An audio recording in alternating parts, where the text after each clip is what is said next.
ভয় করার কিছু নাই।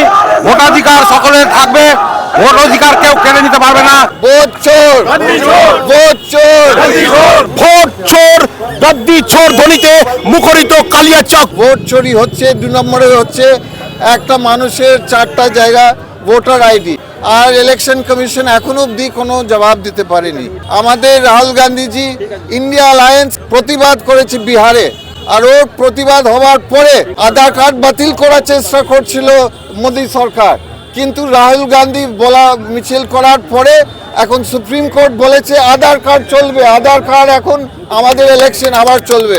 এটা রাহুল গান্ধীর নেতৃত্বের জন্য হয়েছে, তার জন্য আমাদের অফিস আতঙ্কা হচ্ছে, অ্যাটাক হচ্ছে। কোথায়? আমাদের পাটনা একটা আমাদের ওয়ার্কাররা বিজেপি অ্যাটাক করেছে, আর আমাদের বিধান ভবন কলকাতা ওখানেও অ্যাটাক হয়েছে। আমরা কংগ্রেস পার্টি, আমরা স্বাধীন দিয়েছে দেশটাকে, আমাদের কোনো ভয় নেই বিজেপির থেকে। পশ্চিমবঙ্গ প্রদেশ কংগ্রেসের যে অফিস, সেই অফিসে ভাঙচুর চালানোর প্রতিবাদে এই মুহূর্তে দক্ষিণ মালদা কেন্দ্রের সাংসদ মাননীয় ঈশা খান চৌধুরী তিনিও কিন্তু বলছেন যে ভোট চোর, গাদ্দি চোর, বিজেপি সরকারের মধ্যে আরো ক্ষোভ উগরে দিয়ে তিনারা বলছেন এটা আমরা আশঙ্কা করছি যে বিজেপিকে তৃণমূলের সমর্থন রয়েছে, না হলে এই সাহস ওরা পেল কোথা থেকে? ভোটাধিকারকে সুরক্ষা দান করতে রাহুল গান্ধীর যে অধিকার যাত্রা বিহারের পাটনা জুড়ে চলছে, বিহার জুড়ে চলছে, সেই যাত্রাকে রুখে দেওয়ার কারণে কি আজ অফিসে হামলা? একদম একদম বিজেপি ভয় পেয়েছে।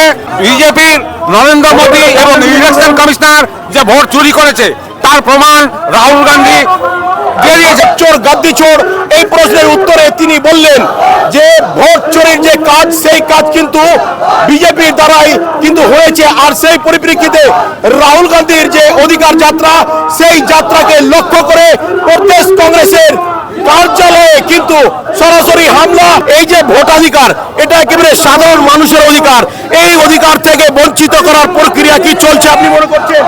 একদম বিজেপি এবং নির্বাচন কমিশন মিলে সাধারণ ভোটারের ভোট দেওয়া থেকে বঞ্চিত করার জন্য একটা চক্রান্ত চালাচ্ছে। সাধারণ মানুষের ভোটাধিকারকে খর্ব করার পিছনে যার হাত রয়েছে, তাদের বিরুদ্ধে জনসাধারণ তথা ভারতবর্ষের সমস্ত নাগরিককে আপনি কি বার্তা দিবেন কালিয়াচক থেকে?